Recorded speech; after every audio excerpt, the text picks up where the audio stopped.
Frank up here to introduce our speaker. Again, I think we're in for quite a treat tonight. We should all know, being Wisconsinites, that our speaker tonight is from the Dallas area, but he is a Packer fan. Frank's going to introduce him, and then let's give him a nice Wisconsin welcome.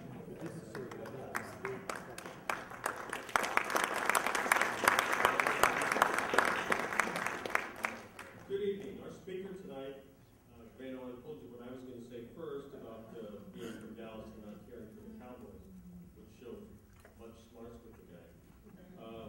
He's a multiple award-winning author. He's written about 25 books, 20 of them thereabouts on Napoleonic tactics and Napoleon Wars and the rest of American military history. He has done such a good job on some of these books that they're on the curriculum at French and American military schools. So he knows what he's talking about. And based on his study of Napoleonic tactics and Napoleonic War, and then how Robert E. Lee tried to use some of those things, quite often successful, quite often not so much, depending on who's doing the reporting. He's uniquely qualified to give this talk, I believe. It's Last Chance for Victory, Robert E. Lee and the Gettysburg Campaign. Let's welcome Scott Bowden.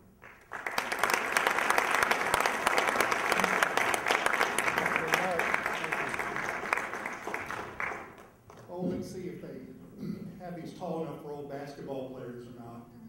I was telling them about, somebody approached me and said, are you a Cowboy fan? And I said, no, I never was. My parents got season tickets in 1960 when the Cowboys started. And as a little kid, you say, yeah, these guys are really boring, you know? But so I started really appreciating the teams that came to town, and I would always want to go see the visiting team. And from that, I got to see very famous players, including Bart Starr's last game in the Cotton Bowl before his retirement.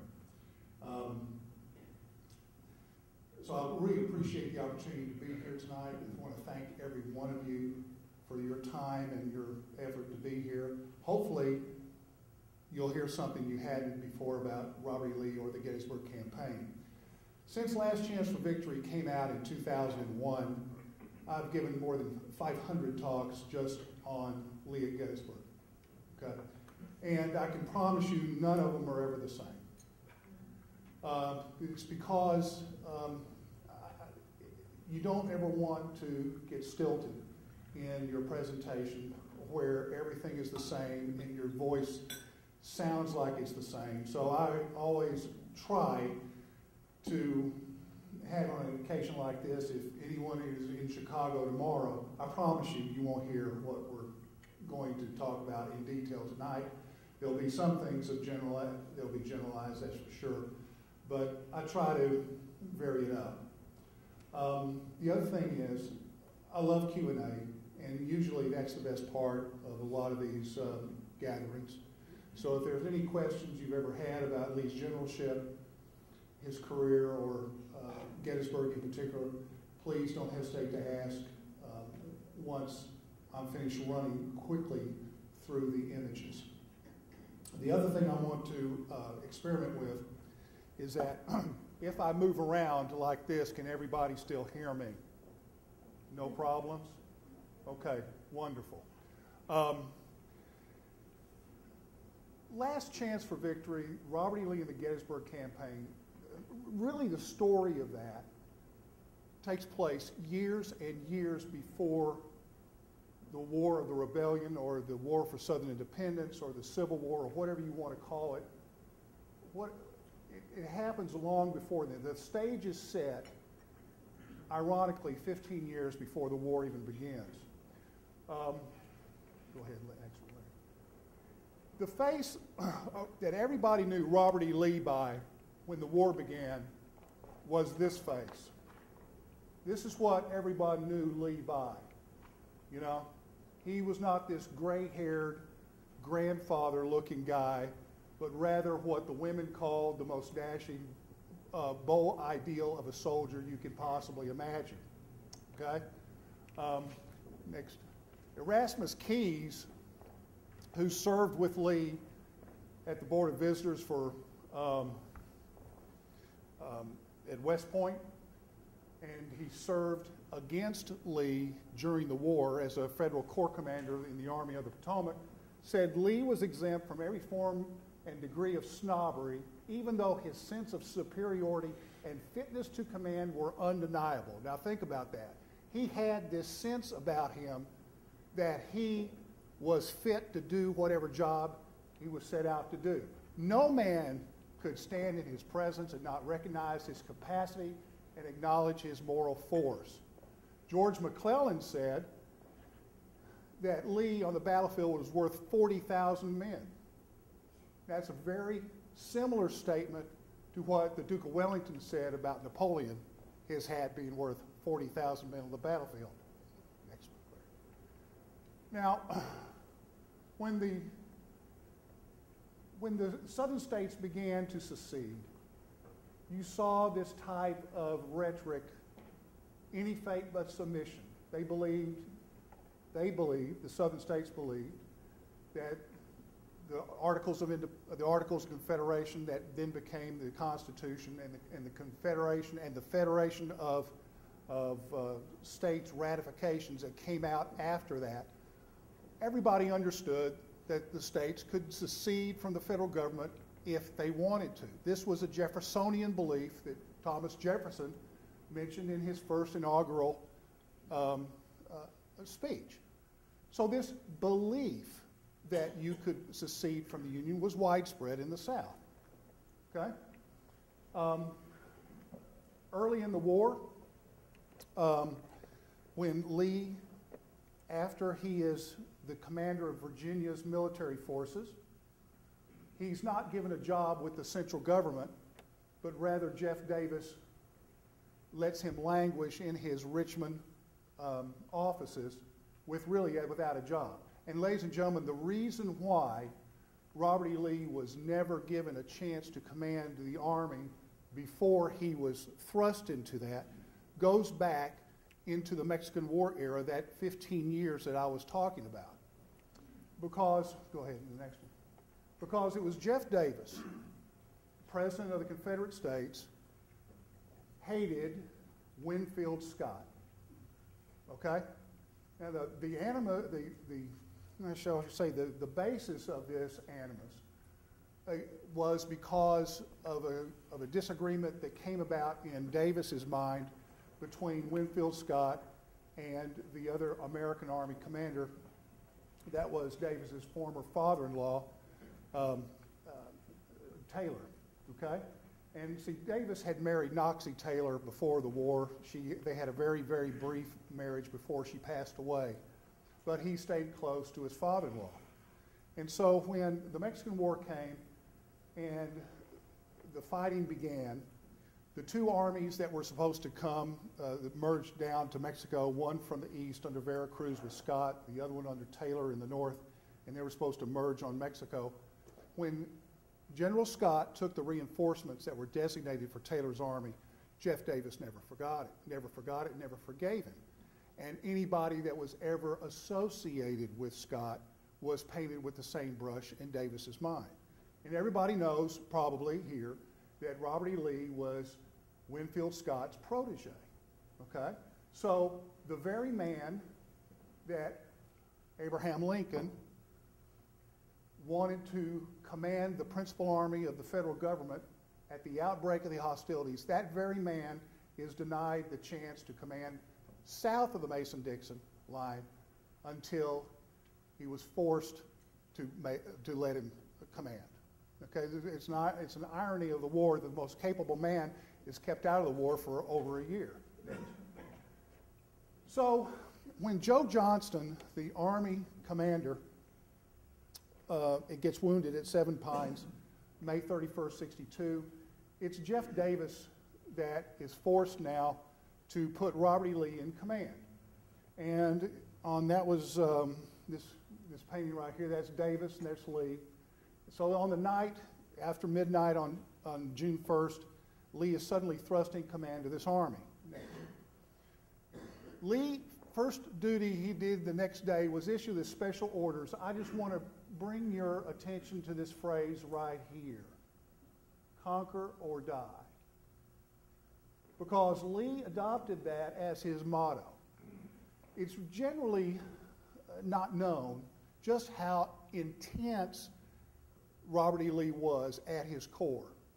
You know, most of the characterizations of Lee are almost fatalistic, very laid back kind of a guy. He was very intense, and this was his motto. We see this time and again in his letters, in his orders to the troops, and in his general orders, okay? And we see it later in the reorganization of the Army. Next. Of course, when Lee takes command, the Army's really not an army. It was a collection of units that didn't even have discipline. Because in Joe Johnston's Army, anybody could absent themselves anytime they wanted to go into Richmond and party with the girls, okay? And so that, in and of itself, lent itself to if there was no discipline, there was no morale, and this is what Lee found when he ascended to command. Next, Lee. Oh, sure, there were companies of men that had enlisted together. There were regiments from these states that knew each other from town to town, but there was no functional units really at the brigade level or higher, something that should have happened over the preceding fall. Next. So in the 7 days, when Lee takes command, he starts implementing a series of maneuvers that he repeats over and over and over and over and over and over again over the next 100 days. He was taking it directly from Napoleon's operational plan called Maneuver sur la derrière, the maneuver on the rear, where you would take one detached wing of the Army, this one under Jackson, you would try to move it down into the rear of the opposing army, thereby creating conditions that were favorable to the attacking forces. Lee's first victory at Gaines Mill, where we see John Bell Hood leading the Texas Brigade that broke the Federal lines. Next. And later in that campaign at Glendale, or known as Frazier's Farm, where Lee plans his battle exactly on a model from Hannibal Barca's battle at Cannae. If everybody knows the story of Hannibal in the Second Punic War, he had this plan of battle where he would have these two jaws that merged and folded up the flanks of the Roman consular armies. Lee planned his battle at Frazier's Farm and White Oak Swamp exactly on Hannibal's model. Next. But he was successful eventually in driving the Federals away from Richmond. And the next thing to do was expose and expel the Federal forces from Virginia. After meeting with Davis and getting his permission, he decided that he would take the Army into what was called Northern Virginia, where Lee had believed the Army should be operating always. In other words, Lee had a motto. It said the Army, the capital, meaning Richmond, was never safer once the Army was away from it. Okay? In other words, if the way you defend a mobile place is you keep the Army away from it, you don't let the adversary come to it. It's the mode of defense that was based on Hannibal's defense of Carthage during the Second Punic War. In the Second Manassas campaign, Lee again authors this broad turning maneuver, this time using Jackson, then followed by Longstreet, where the Federals in front of him would be bypassed by maneuvering on their rear and landing in the Manassas-Centerville area. Okay? Next. Series of forced marches kind of epitomized Lee's modeling on Napoleonic ideas of soldiers winning battles with their feet. Next. The Battle of Second Manassas was desperate.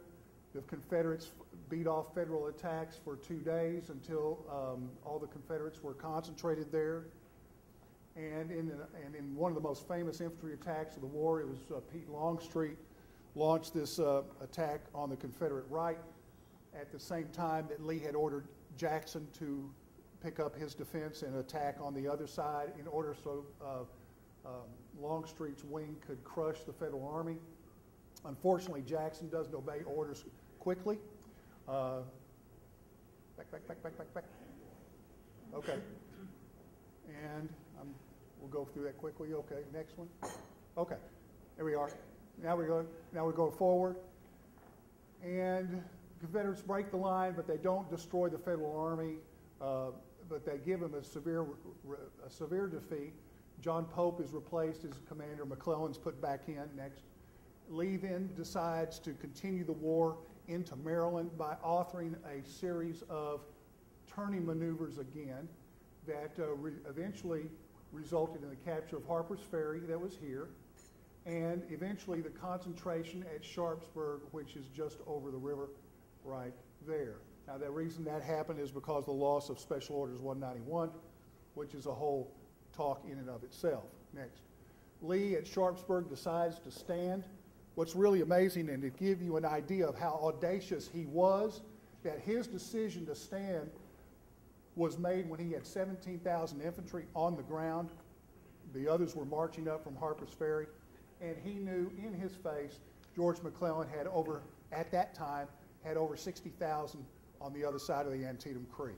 17,000 guys on the ground, and Lee's decided to stay and fight. Go ahead, next. This very bloody day on September the 17th, 62, ends in a tactical draw. The next day, Lee stays.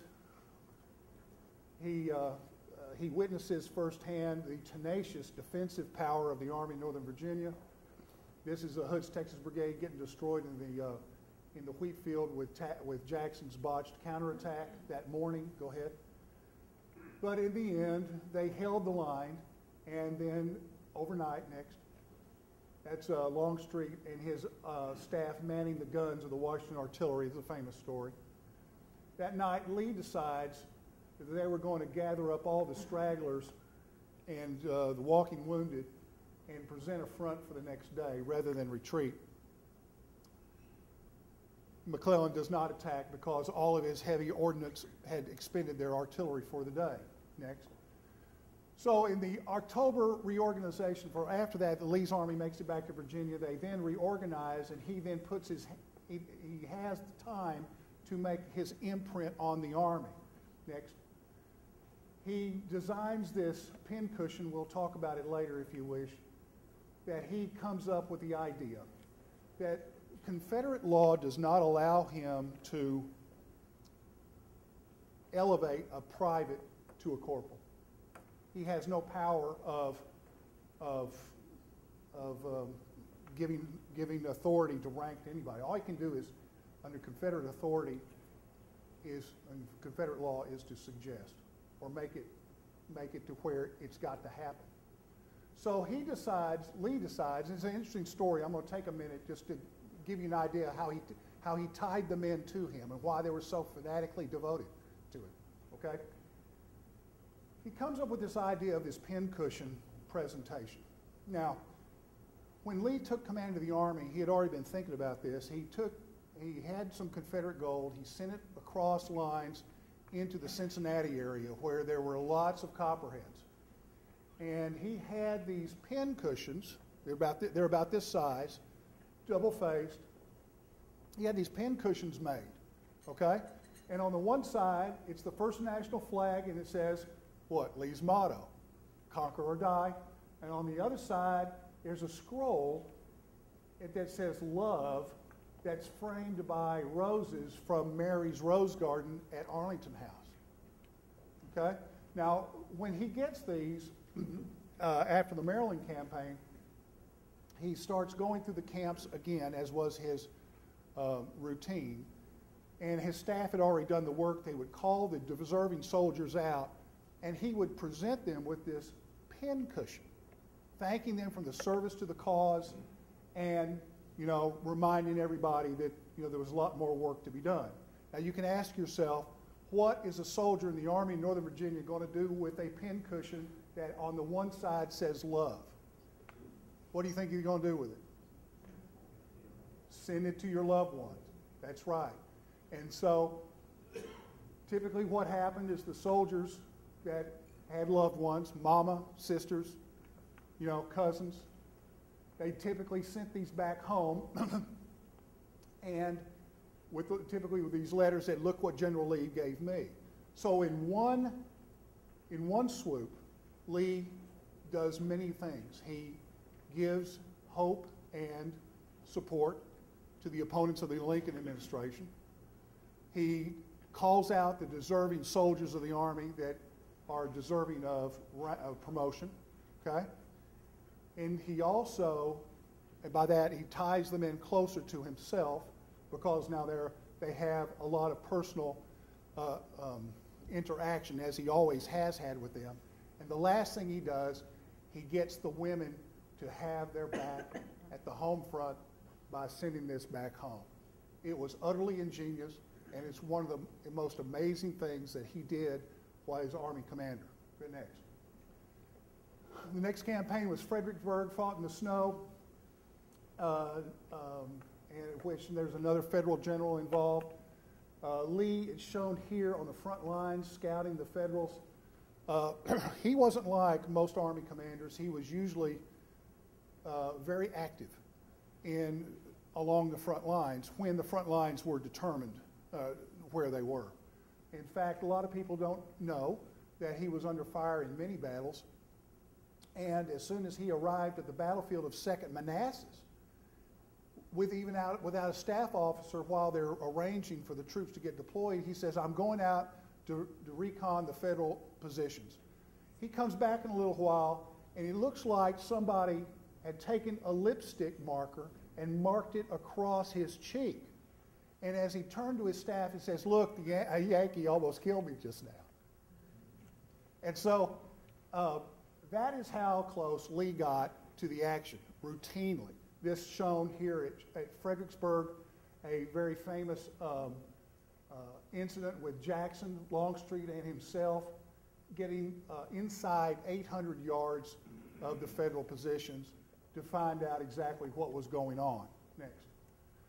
Fredericksburg, Lee wins a victory there, but nobody is happy with it on the Confederate side because there's no opportunity for maneuver that creates conditions to where the Federal Army can be destroyed piecemeal, which is always Lee's idea. This is Longstreet's guys along the stone wall there at Murray's Heights. Next. And even though he wins this important victory, there he is next to Longstreet, it's not at all what they need. They need knockout blows, not trading bodies 2 for 1, okay? The spring of '63, Lee tries as best he can to keep the Army together, even though it's starving to death by this time. When the spring campaign launches, the Battle of Chancellorsville comes. This is a famous picture of that was done by Triani that shows Jackson and Lee at the camp deciding to make that flank attack against the Federals. Lee splits his army in the face of a numerically superior one, really an audacious move that is studied in every military academy on the planet today. And go ahead. And Jackson launches this famous flank attack that crushes part of the Federal Army. Next. Hooker winds up with his back up against the ford here, another part of the Federal Army over here at Salem Church. Next. By the end of the battle, Lee has emerged as, in the minds of almost everybody in the South, as a great captain. This famous painting by Guillemot. Yes. In fact, Lee knows that with the demise of Jackson at Chancellorsville, he's got to reorganize the Army. He then reshapes it, back one. He reshapes it by keeping Pete Longstreet as senior corps commander as the 1st Corps. Next. Dick Ewell is handpicked by Jackson while Jackson's on his deathbed to be the commander of the 2nd Corps. Powell Hill, also known as A.P. Hill, shown here as a division commander, was the most promising of the division COs at that time. He's given command of the newly formed 3rd Corps. Obviously, Jeb Stuart is kept in command of the Confederate cavalry. Here is Lee and Stuart in one of their reviews before the campaign began. Next. Now, Lee's Gettysburg campaign is like his other campaigns. He's going to try to maneuver to create conditions favorable for himself and his army. And he then authors another turning maneuver, this time to swing the forces out into the west and by stealing a march on the Federals, get into Pennsylvania, where, assuming they can detect the Federals moving up to pursue them, they can pick and choose how and when to concentrate their army to take out the Federals piecemeal and win a crushing victory that will then have political impact on the Lincoln administration.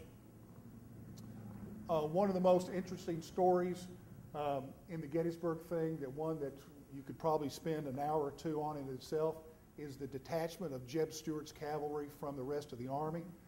It was this guy right here, John Singleton Mosby, who scouted the route for Stuart and his cavalry to detach from Lee and go pass through the Federals on their way into Pennsylvania.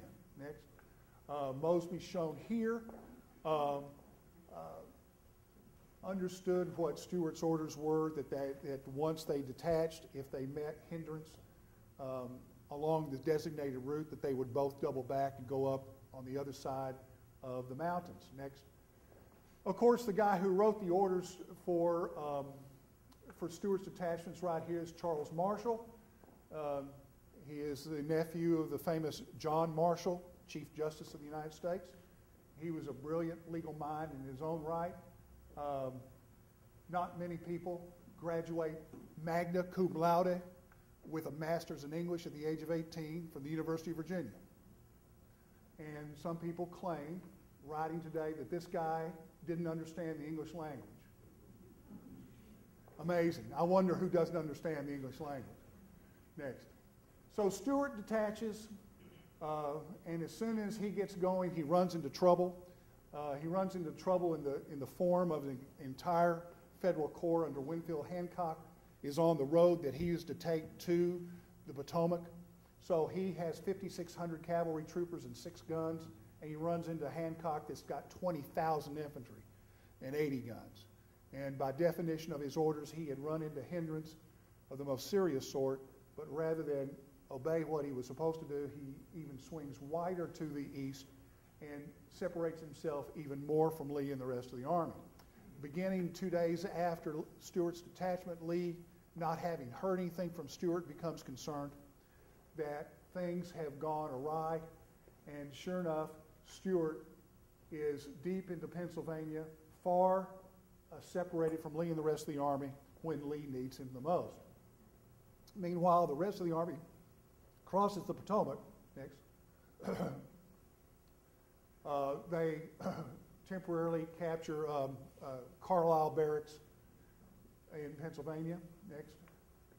When word comes that the Federal Army is in pursuit, Lee then orders Powell Hill right here to coordinate with Dick Ewell, the commander of the 2nd Corps, where the Army of Northern Virginia was to concentrate. He left that decision up to Powell Hill. They could either concentrate at Cashtown, shown here, the Cashtown Inn.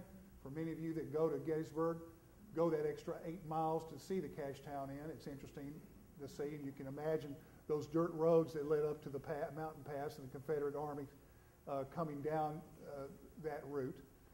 He left it up to Powell Hill where to concentrate, either Cashtown or at Gettysburg. It was Hill who told Ewell that we're going to concentrate in Gettysburg. This image here is Lee hearing the sound of the guns on the 1st of July, visiting with Powell Hill, wanting to know what's in the world's going on, as we got Dick Anderson's division right here passing by. Next. So as Lee finishes the interview, and then he's on his way to the front. And what we have then is this meeting engagement where the Federals are coming from the south and from the east. The Confederates are coming from the west and from the north. Confederates converging on Gettysburg in this manner. Next. The first day, the Confederates, because of the maneuvering that's involved with getting and concentrating these guys, they have a lot of opportunity that comes with that maneuver. They wind up crushing the Federals that are on the west and north side of town in the 1st Corps and in the 11th Corps. Next. And once that route begins, it ends right here at Cemetery Hill. Now, arriving just as the debris of 2 corps are passing up the hill is Winfield Scott Hancock, who acknowledges in his writing that all the Confederates had to do was continue their pursuit, and the day would have been theirs. They would have captured all the ordnance of 1st Corps, most of the 11th Corps. The artillerist, the chief artillerist of the Federal 1st Corps, said that he was certain that he was getting ready to go to Richmond as a POW. So Lee sees all this confusion. He sees the Federals retreating up the high ground through the town. And so he sends Walter Taylor, one of his ADCs, his longest tenured ADC. He sends him to Dick Ewell with a message. The message is, it is only necessary to press those people in order to secure possession of the heights. You are to take them if practicable. It has become popular in Civil War history circles to concentrate solely on these 2 words from Lee through Walter Taylor, if practicable. But ladies and gentlemen, what does the message say? It is only necessary for you to do X in order for us to achieve Y. That's basically what it says, okay? This right there was Tidewater type of speak that was practiced by the aristocrats of the period. You would give a man his direction and then say, I want you to do it if practicable. What if practicable meant was that you were to try. Okay? Next. But Ewell doesn't move. So Lee then sends another guy who had just come from Ewell with Ewell asking, what kind of help am I going to get, attacking this hill? And Ewell's guys are 800 yards away from Cemetery Hill.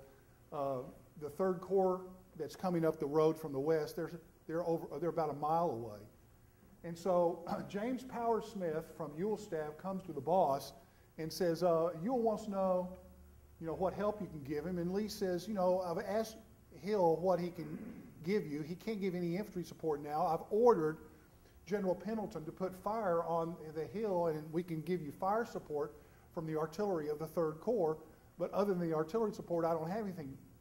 Go back and tell, go back and tell General Lee, tell General Ewell these words. General Lee directed me to return to Ewell, this is Smith, with the order to take Cemetery Hill if it was possible. And the only way it could be possible was, again, to try. But curiously enough, Ewell does not stir.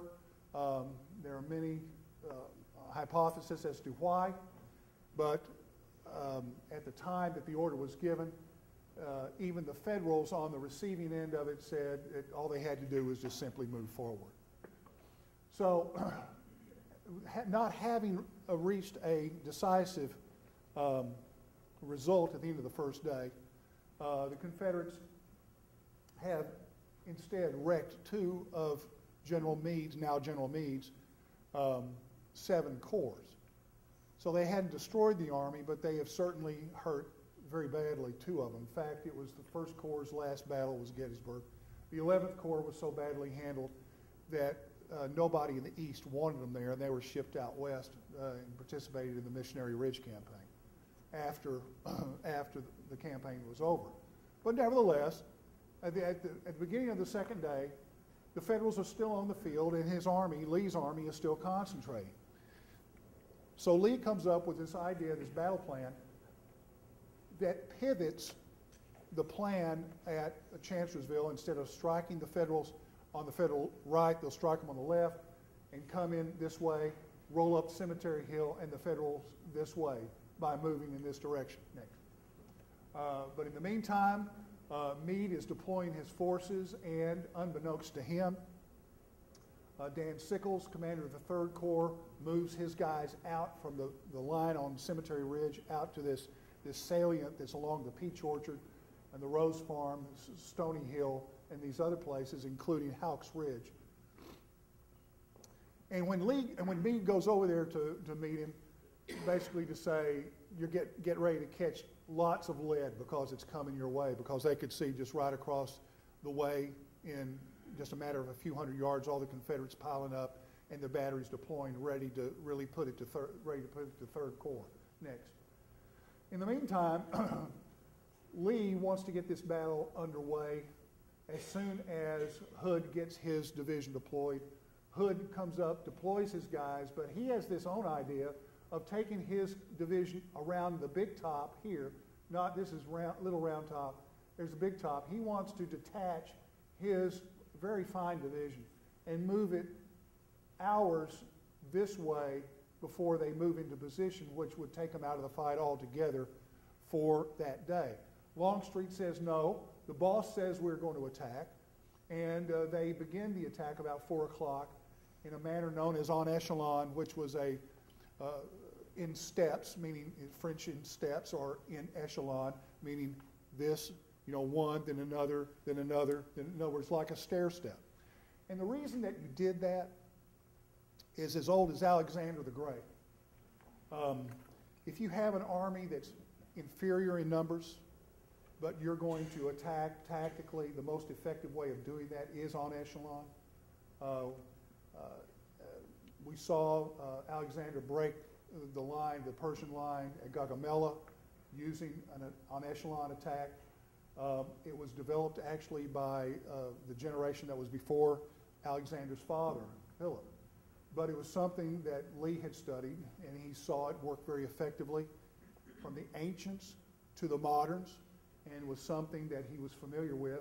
And it was a method by which the Army of Northern Virginia had tactically executed their attack since the very first day that Lee initiated his 7 days offensive. His first counterattack, or his first attack in his career, was done tactically on the en echelon mode.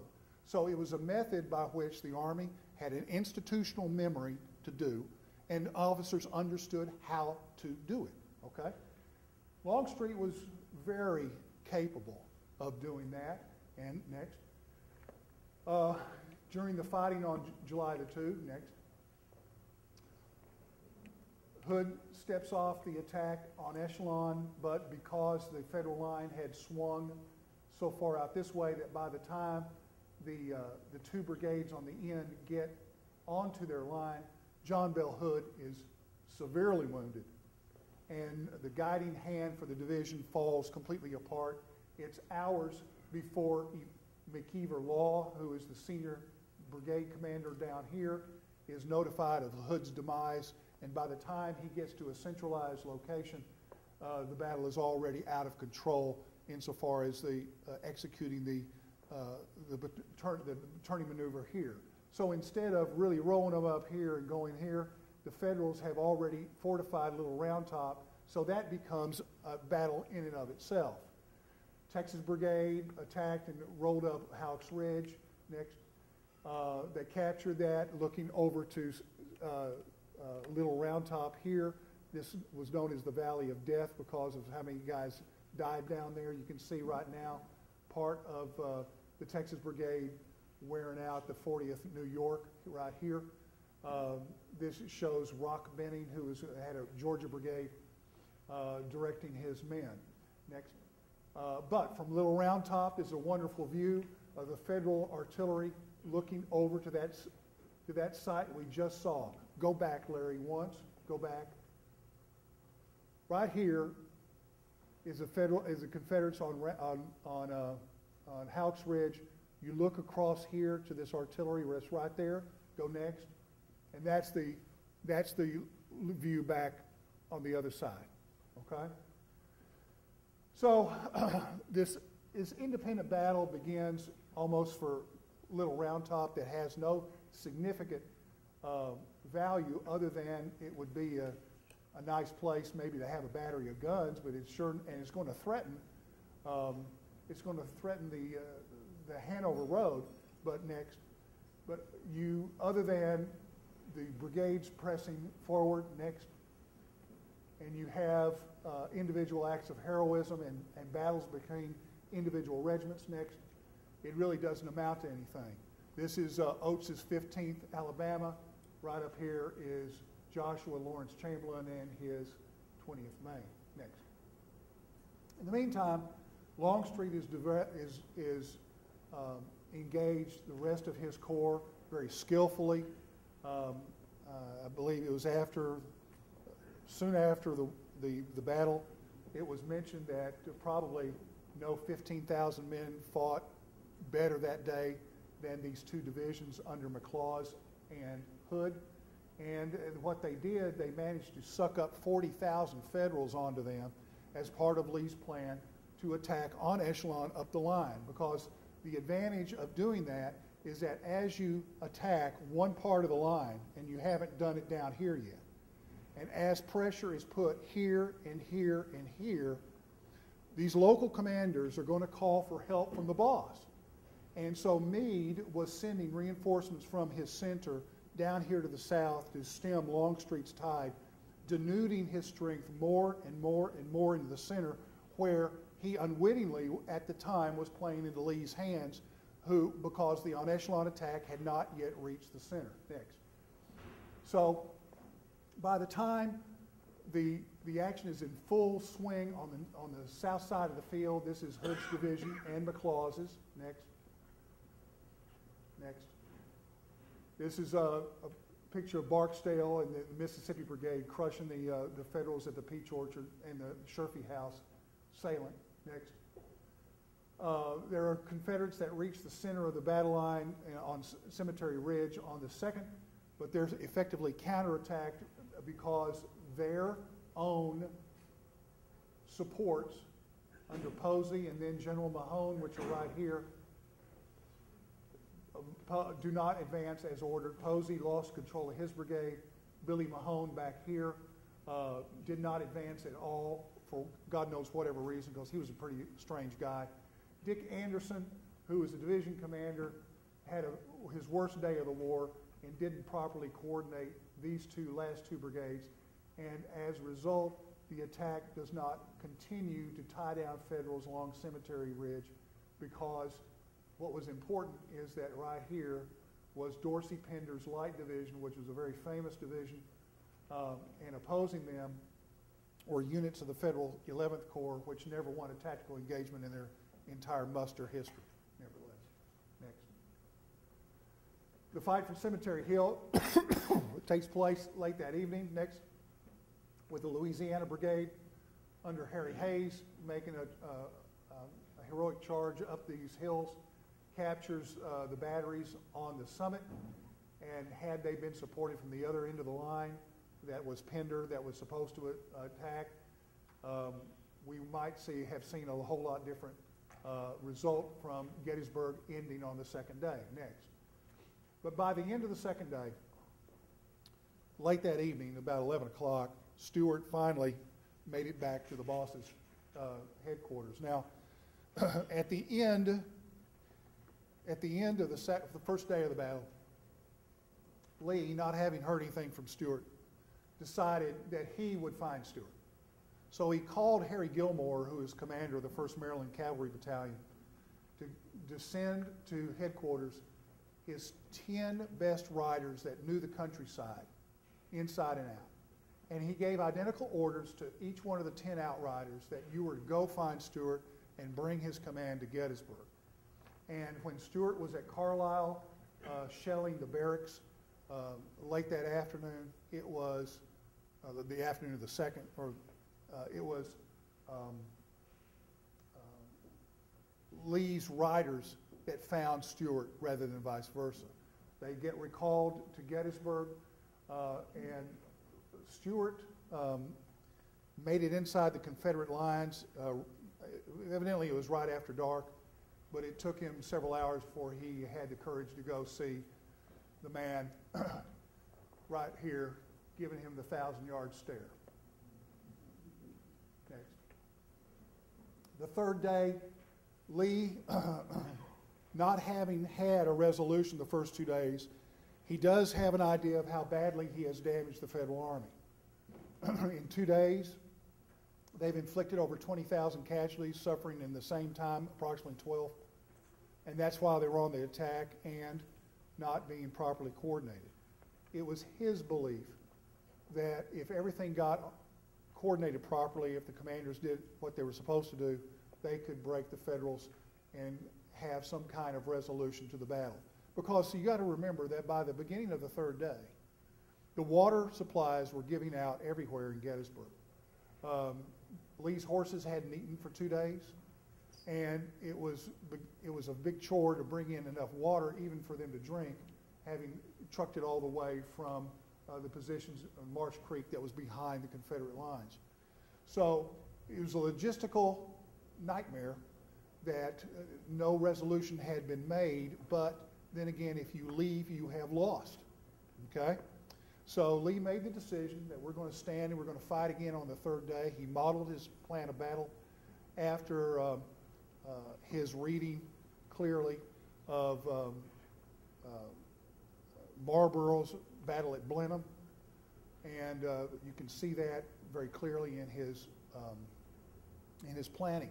One of the things I did when I was doing the Robert E. Lee at War series after Last Chance for Victory came out is that I thought that if I was going to do this series, I've got to read everything that is known that Lee checked out of the West Point Library or had in his personal library. Okay, it took several years to do it, but once you have that frame of reference, once you understand, knowing what he knew, you can make the connection of how he is putting these pieces together and how he's modeling his decisions based on his knowledge, not only of the history's great captains, but also on his experiences in Mexico with Scott. Okay? And by the time of the third day, he conjures up his initial battle plan where they were going to strike them on the Confederate left as a diversion with Dick Ewell, and they were going to continue the attack in the same place where they did on the 2nd. However, that doesn't happen because Longstreet on the 3rd delays, believing that they needed to maneuver rather than to resume the attack. In the meantime, Dick Ewell's guys are playing with their lives on the Confederate left, and his attack eventually peters out next against the fortified positions of the Federals here on Culp's Hill next. So Lee makes the decision, even with Ewell's flank played out, to reorganize a new attack against the Federal center or to cut bait and leave. But politically, he cannot stomach the idea of having to leave a battlefield if he hadn't been whipped. Okay? So he decides to reorganize what is in front of the Federal center next and strike it in the hopes that he can split it. And if he can just dislodge them, then he can perhaps have a victory that has significant political oomph, having won it north of the Mason-Dixon line. Okay? The largest artillery barrage on the North American continent to that date is assembled. Go ahead. The troops are selected for the attack. Interesting story. Most everybody here has seen the film Gettysburg. Okay? And there's this scene before the attack on the third day where Martin Sheen, as Lee, rides into the midst of all these Confederates, and they just go nuts. You know, Lee, you know, they make this demonstration of affection. Well, see, that, even though we know that scene was not scripted, it just happened, and the guys with the film cameras were there to capture it.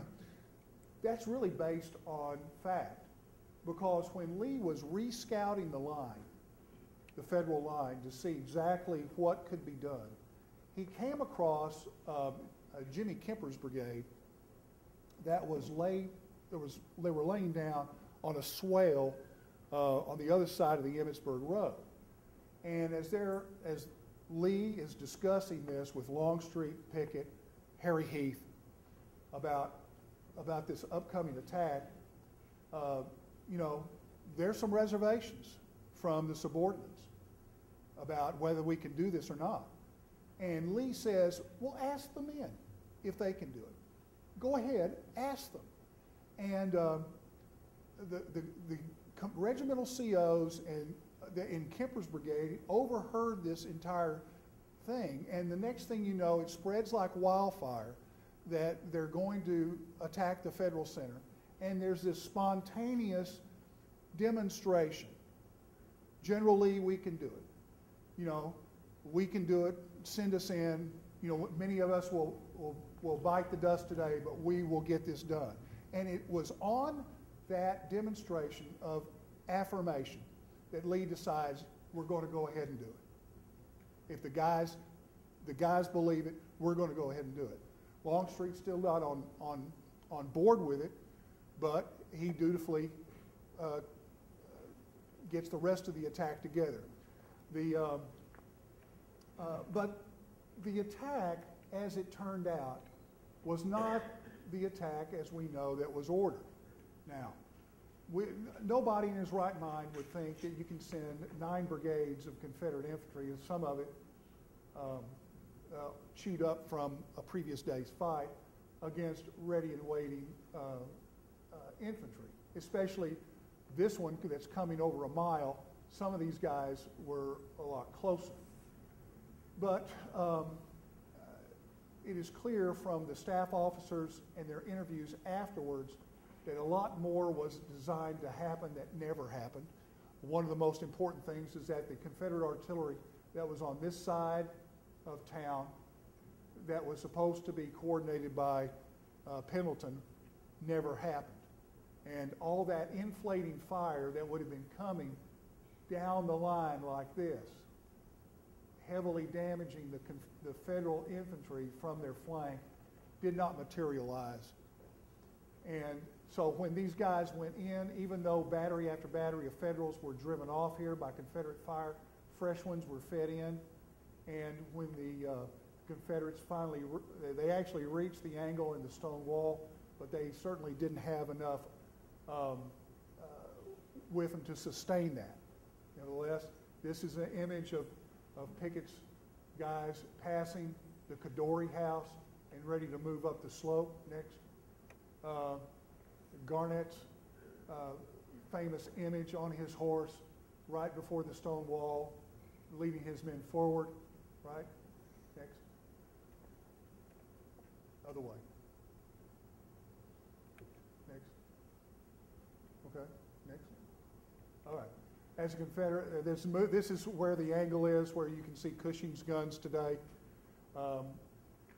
and how they had their last discharge right in the face of the Confederate infantry. This is Armistead, one of the brigade COs in Pickett's division, leading his guys over the wall and into Armistead's battery. Next. It's another view of Armistead. Meanwhile, to their left, elements of the Confederates are reached near the Bryan farm, which is right here. But by this time, they're under so much damage that you can see their formations are falling apart, right? It's a close-up of the 11th Mississippi. Go ahead. And by the evening, after the survivors come back across the field and Lee has told everybody that this was all his fault, he finally makes it back to headquarters. And this, I think, pretty well must symbolize a man as strong-willed as he was, how dejected and disappointed he must have felt, right? This famous picture of Confederate prisoners at Gettysburg kind of has a different striking image than the opening scene in the film Gettysburg when you see the sentry stop Harrison on his way into Confederate lines, doesn't it? Well, anyway, these are hard, lean guys. These were two of these were related. They were in the light division, and they kind of symbolized the last thrust of Lee into Pennsylvania and that gambit that was Gettysburg. One of Lee's most incredible feats was his retreat from Gettysburg and getting the army back into Virginia. It was masterful, and it is certainly worth anybody's time to read about that retreat from Gettysburg. In the end, Lee offers his resignation to Davis, knowing, as Lee did, how much had depended upon a continuous Confederate success from Chancellorsville that had been building since the prior Fredericksburg campaign. He takes, like a man, of the time, his after-action report completely shields all of his subordinates from any blame. It was intentionally crafted as such, and if you ever read his after-action reports, you'll never see anywhere that there's a shred of finger-pointing or blame placed at anybody's feet but his own. Next. This is just, so when we look at Lee from now on, look at him in a different light. Not as the old gray man with the beard that obviously had the stress of an entire republic on his shoulders, that had been shouldered on the bayonets of his army. But this guy right here that rode the rails into Richmond in April of '61. This image was painted by Benjamin Franklin Reinhardt in April 1861 when Lee was in Richmond. The original is in the Art Museum. Oh gosh, the Norton Art Museum in Shreveport, Louisiana.